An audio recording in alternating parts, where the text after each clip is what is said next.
सदावर्ते साहेब, महाराष्ट्राच्या Facebook live मध्ये आपलं स्वागत आहे. जय श्रीराम, वंदे मातरम. आज जरांगेंची सभा पार पडली. तुमचं नाव घेता एकंदरीत त्यांनी टीका केली आहे. पहिली प्रतिक्रिया. मला एक जिम्मेदारी आहे. संविधान मध्ये PhD असल्यामुळे विषयामध्ये जे काही असंविधानिक गोष्टी असतात, ज्या काही ज्याला म्हणतो इलिगल ज्या गोष्टी असतात, त्या गोष्टीला चॅलेंज देणं आणि त्याच्यावर भाष्य करणं, त्याच्यावर लिखाण करणं, त्याच्यावर निवेदनं देणं, नोटीस देणं, पिटिशन फाईल करणं, हे हिंदू राष्ट्र भारत हमारा मानणारे आम्ही आणि नथुरामजी गोडसेंच्या अखंड भारताच्या विचाराचे आम्ही आहोत आणि प्रभू श्री रामचंद्राच्या विचाराने आम्ही आणि आशीर्वादाने आणि आई भवानीच्या आशीर्वादाने भारतरत्न डॉक्टर बाबासाहेब आंबेडकरांच्या लिखित संविधानाच्या आधारे आम्ही जगणारी माणसं आहोत. त्यामुळं जरंगे काय म्हणला हे काय फार महत्त्वाचं नाही. जरंगेच्या बाबतीमध्ये जरंगेंनी आज एक सर्टिफिकेट देऊन टाकलं, एक पावती देऊन टाकली. ती पावती अशी आहे: आरेरावीची भाषा, मगरुरीची भाषा, स्वतःला पाटील म्हणून घेणे, ही सुपरमसी आहे.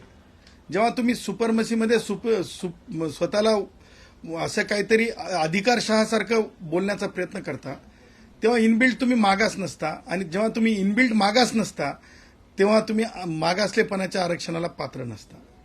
आज आपण जर बघितलं असेल तर जरंगे काही काळ मराठा स्वतंत्रपणे आरक्षण द्या असं म्हणाला. थोड्या वेळाच्या नंतर जरंगे म्हणतो की ओबीसीतून आरक्षण द्या. म्हणजे जरंगेंच्या बाबतीत मला हे म्हणायचं की रान भुलं लागल्यासारखे जरंगे बोलत होता. आणि त्या पुढे जाऊन मला जरंगेच्या बाबतीत हे म्हणायचं आहे की जरंगे एक मराठी म्हण आहे, लावलं म्हणजे जर रताळं लावलं तर रताळूच येतंय, गाण्याप्रमाणे लावलं रताळं आलं केळं असं होत नसतंय. आणि त्याच्यामुळे जरंगे स्वतःच कन्फ्यूज आहे की मराठा म्हणून घ्यायचं की कुणबी म्हणून घ्यायचं. पण दोन्ही जरी मागणी केल्या तरी मला हे म्हणायचं आहे की दोन्ही मागणीला पात्र ठरत नाही मराठा समाज महाराष्ट्रातला. त्याचं कारण सांगतो की स्पष्टपणे मागासलेपणात येत नाहीत असं 3 आयोगांनी सांगितलेलं आहे. आणि नुसतं 3 आयोगांनी सांगितलेलं नाही तर माननीय सर्वोच्च न्यायालयाने शिक्कामोर्तब केलेलं आहे. त्यामुळे ओबीसीचं रिझर्वेशन डंके की चोट पे मिळणंच नाहीये, मिळणारच नाही.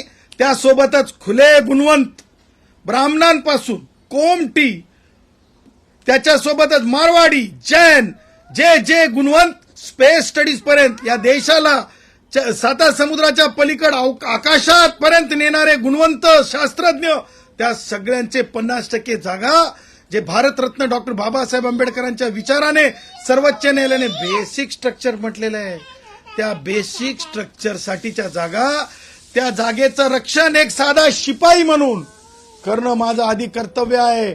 त्यामुळं मला हे सांगायचं आहे की जरंगेच्या बोलण्याला मी कोणतीही किंमत देत नाही. जरंगेच्या बोलण्याला किंमत द्यायचं कारण नाही, कारण जरंगे हे पॉलिटिकल बॉसेसच्या आधारावर बोलतात.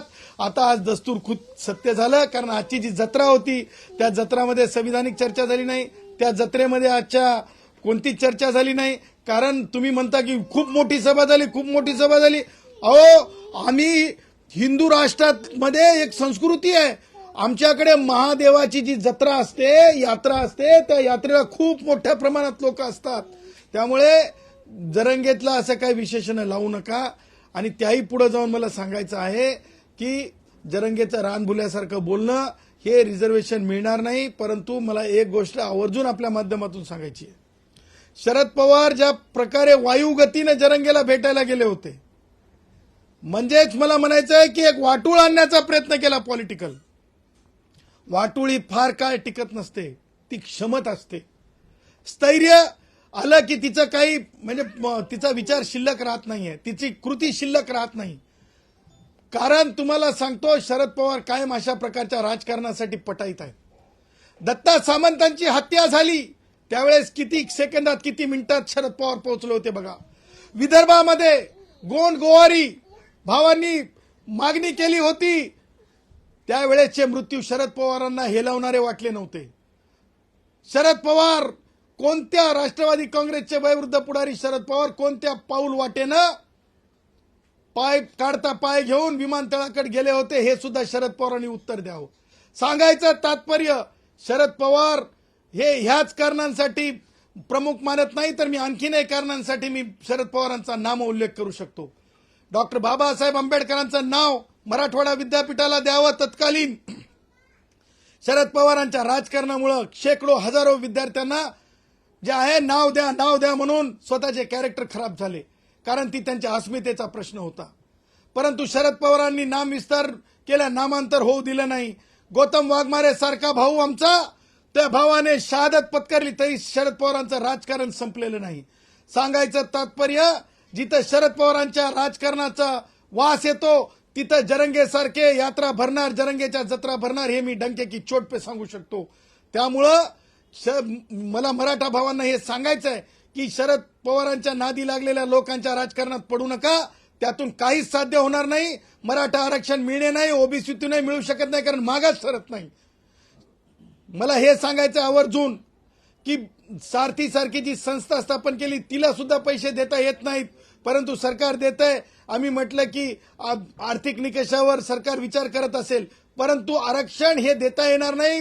50% जागा ह्या गुणवंताच्या आहेत, हे डंके की चोट पे सांगतो. सदावर्ते साहेब, त्यांनी दुसरी एक मागणी जी केली आहे, म्हणजे मागच्या सभेत पण त्यांनी केली होती, राज्यातील मराठा समाजाला सरसकट कुणबी प्रमाणपत्र देण्यात यावे. या अनुषंगाने काय सांगा?